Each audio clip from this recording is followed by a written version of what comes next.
John Goodman was a member of a generation-defining sitcom when he initially took on the character of Dan Connor. Tension, debate, and an unexpected collapse lurked behind the surface of the joy and achievement. After years of speculation, Goodman has spilled the beans on the true tale of Roseanne's demise, a narrative rife with tragedy, treachery, and an unexpected turn of events. A heart attack took the life of John's father, Leslie Goodman, when he was just 2 years old. John, his siblings, and their mother were forced to face life without the stability of a father due to this tragic event. As a dedicated saleswoman and waitress, Virginia did her best to support her family. John was profoundly affected by his father's absence. He frequently reminisced about how lonely and isolated his upbringing had been. There were difficulties specific to school. Bullies picked on John because of his weight problems. His feelings of alienation and subsequent withdrawal were a direct result of these events. But the Boy Scouts were an unexpected refuge where he could find solace and a sense of belonging. After reflecting on his time in the Scouts, John decided to remain involved until 9th grade. He found the structure and companionship he much craved among the Scouts. The realm of comic books also provided John with a sense of comfort. Before moving on to Marvel's thrilling roster, he adored immersing himself in the tales of DC characters such as Green Lantern and the Atom. The elder brother had a pivotal role at home, exposing John to pop music and comedy. John carried the enthusiasm and imagination he derived from these sources into adulthood. At Afon High School, John Goodman found his football skill, which altered the course of his life. College scouts were impressed by his talents and commitment as an offensive guard and defensive lineman. He stood out on the field. This made his desire of attending Springfield Southwest Missouri State University, now Missouri State University, on a football scholarship a reality, a school where he could pursue his ambitious athletic goals.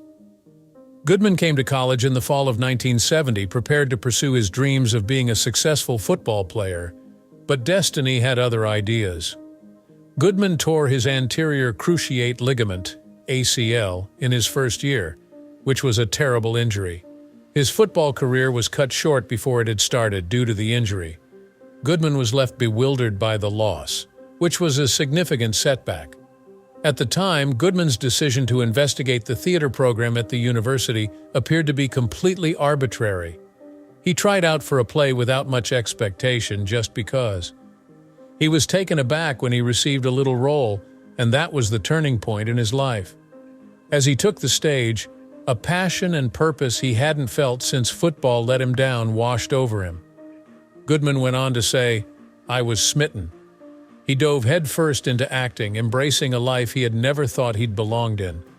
Goodman attended Southwest Missouri State with actresses Kathleen Turner and Tess Harper, who would go on to fame in their own right. He discovered the camaraderie and belonging he had been missing since leaving football behind when he joined a theatrical club full of people who shared his enthusiasm for the stage. All of Goodman's strength went into his work. John Goodman made a decision that changed his life in August 1975. He uprooted his life and headed for the Big Apple in pursuit of his acting goals. His brother had given him a little money, and he had a degree in theater from Southwest Missouri State University, so he was ready to make his impact. Learn from the best was his stated objective. He eventually became a member of the esteemed Actors Studio after training with UTA Hagen. However, the path that lay ahead was far from smooth. Despite Goodman's optimistic arrival in New York, the city's grim reality hit him hard. In the notoriously dangerous district of Hell's Kitchen, he discovered a little apartment. Because of his limited funds, he had to pick up odd jobs to make ends meet. He did double duty as a bouncer and waiter. He had an unforgettable night at Adam's Apple, a nightclub in Berlin, where a rough German man served as head bouncer and taught him how to deal with rowdy patrons. However, after only one night on the job, Goodman resigned. Goodman maintained her resolve despite the stark contrast to the glamorous world of performing. Midway through the 1970s, New York City went through a rough patch. Crime rates were skyrocketing and the economy was in utter disarray. Regardless of these obstacles, Goodman persisted. Subtly appearing in off-Broadway plays and dinner theater productions, he immersed himself in the world of theater. He got a big break when the Miami Valley Dinner Theater in Ohio cast him in the musical 1776. Even if it wasn't on Broadway, Goodman was able to make connections and gain experience that would benefit him in the long run.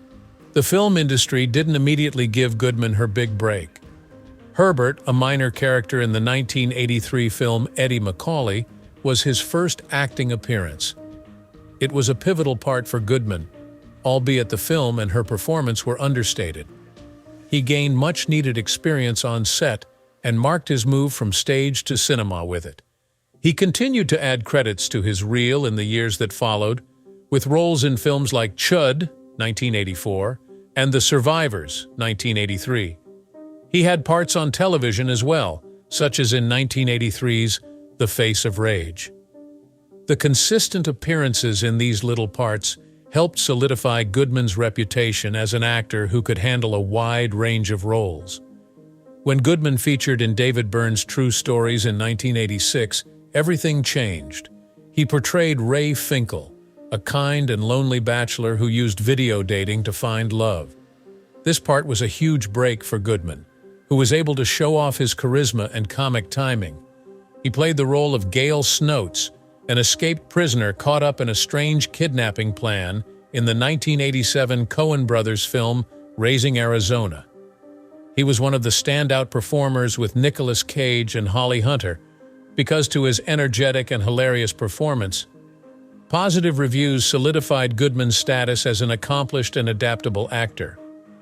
The March 1988 casting of John Goodman as Dan Connor in the Roseanne comedy was a watershed moment in Goodman's career. It was during Goodman's performance in an Antony and Cleopatra theatrical show in Los Angeles when an ABC talent scout discovered him.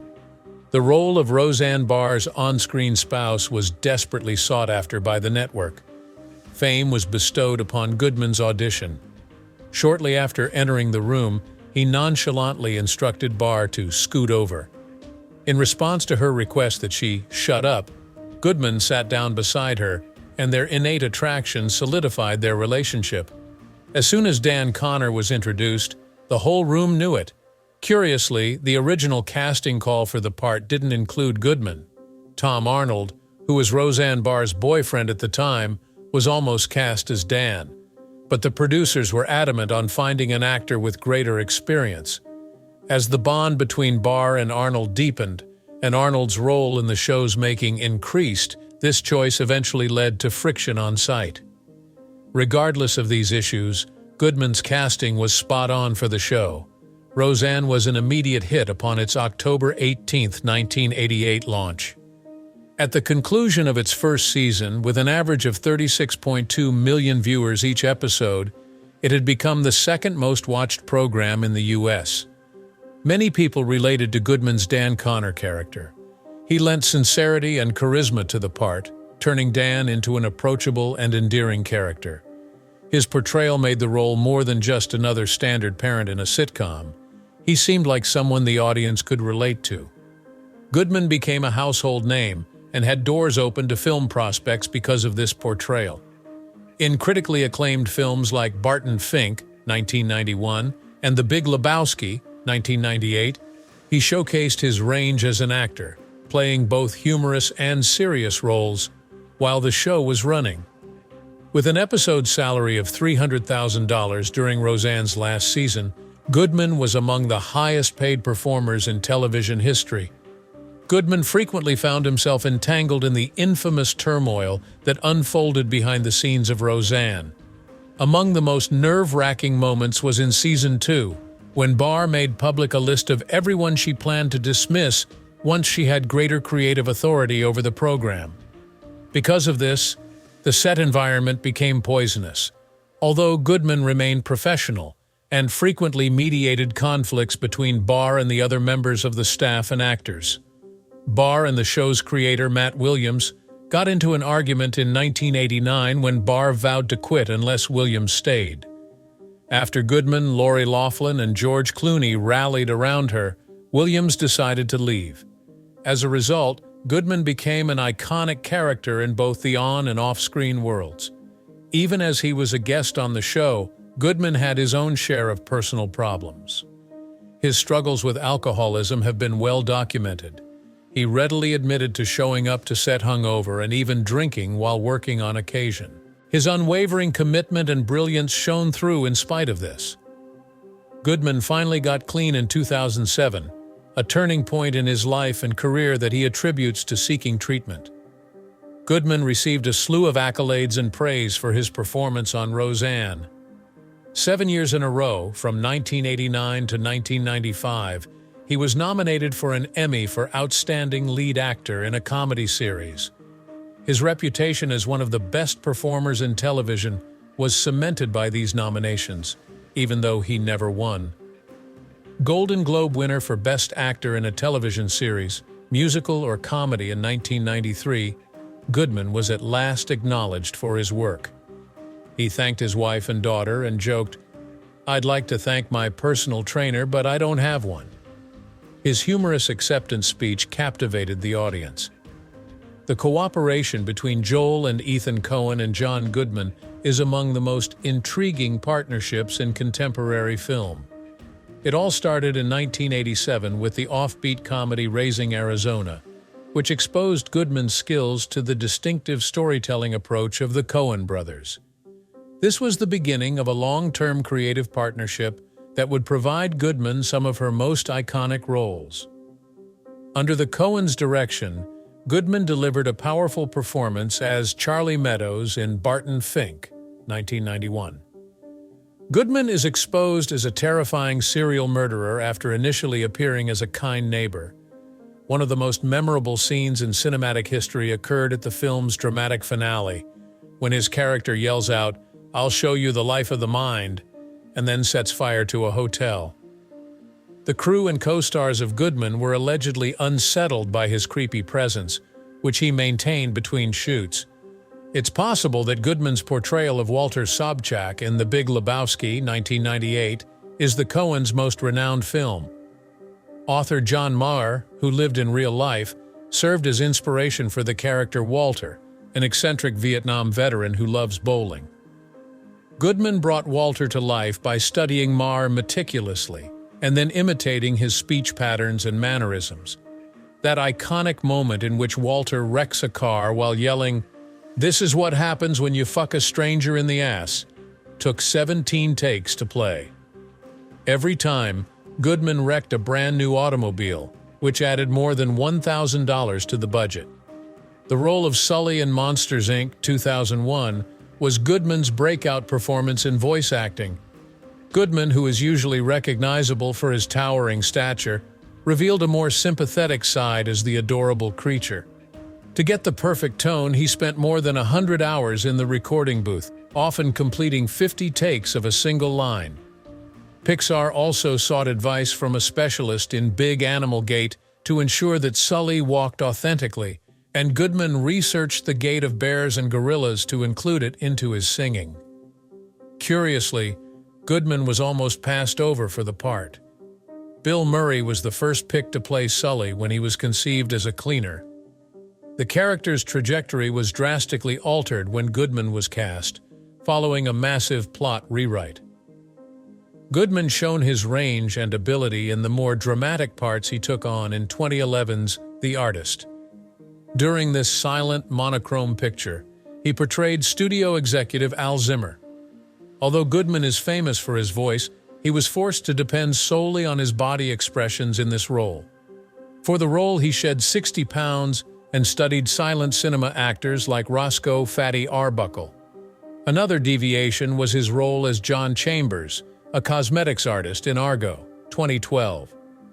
To fully grasp Chambers' character, Goodman collaborated with his loved ones.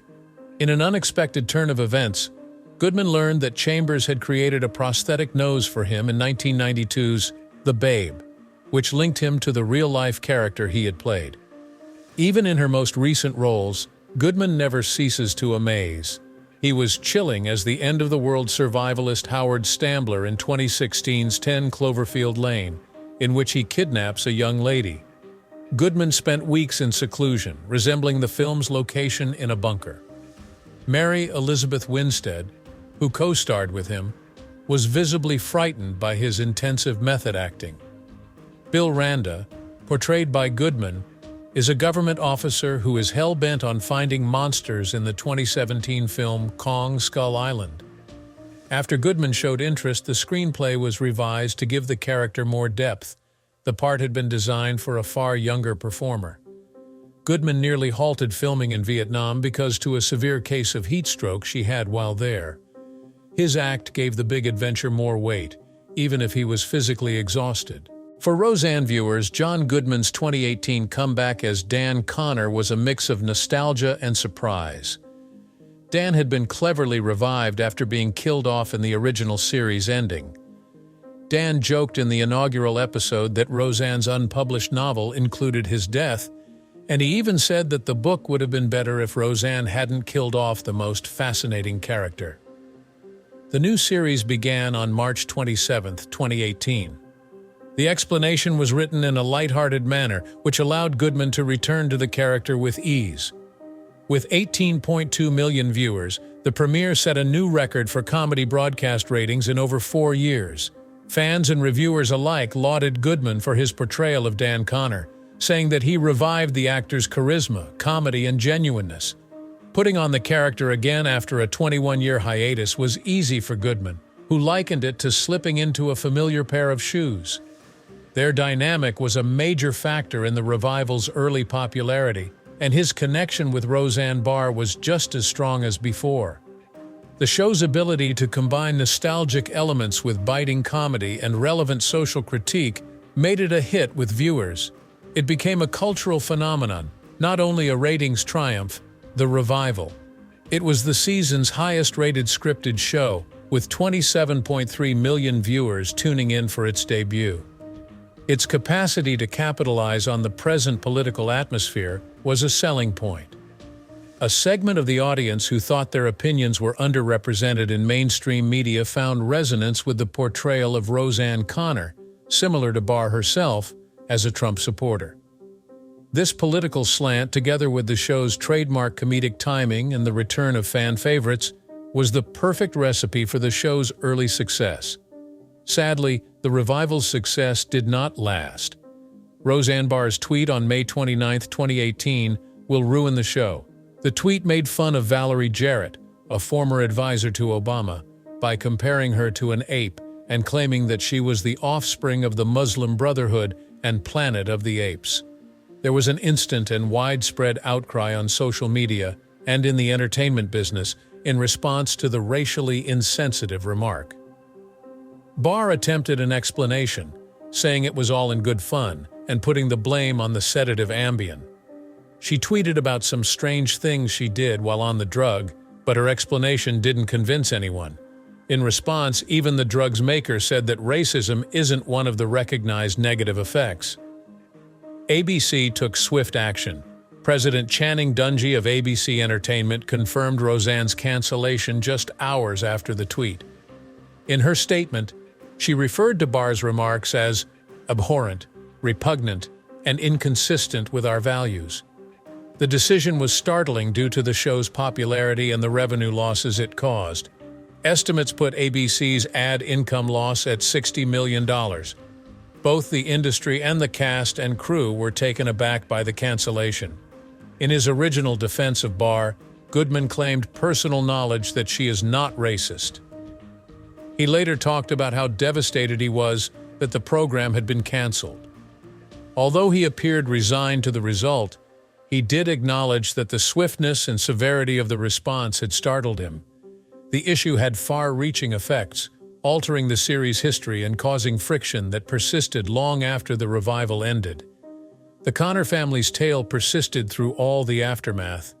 The rest of the Connor family, rather than Roseanne Barr, were the subject of NBC's spin-off sitcom The Connors. Premiering on October 16, 2018, Goodman returned to his role as Dan Connor in the spin-off. Despite the show's inability to completely shrug off the criticism, it managed to attract its own following and continue the family's tale even after the original matriarch left. John Goodman, Roseanne Barr's longtime co-star and on-screen spouse, found himself in a tough spot following her contentious tweet on May 29, 2018, which led to the abrupt cancellation of the Roseanne revival. His reaction was a mystery to many.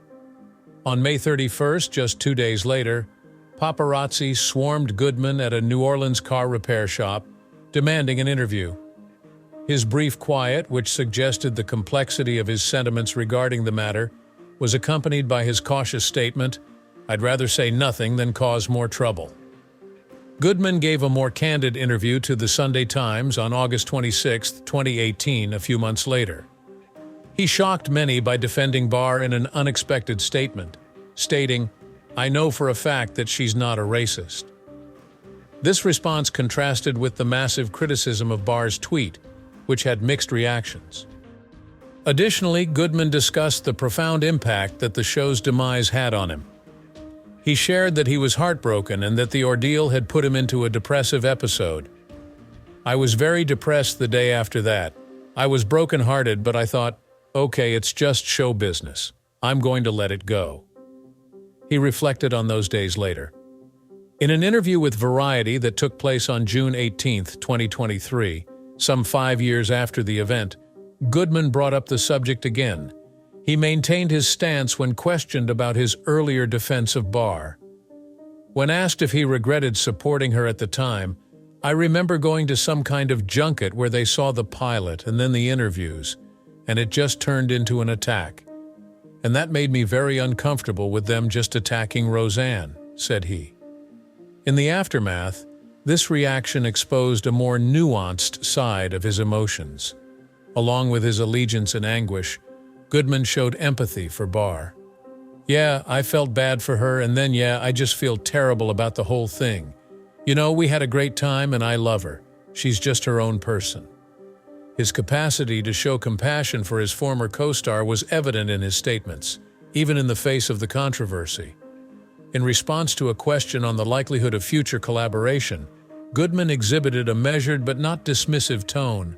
His reaction revealed a hint of longing for Barr and their time together, even as he continued working with the Connors. "I don't know if she'd like to. I just don't know. I miss her. I wish her well." Looking back, Goodman seems to have been a man torn between his own allegiances and the public's reaction. His thoughtful comprehension of the matter is evident in his compassion for Barr and his recognition of the gravity of the dispute. Goodman has maintained a healthy equilibrium between his nostalgia for his former co-star and the need to move on in the face of adversity throughout.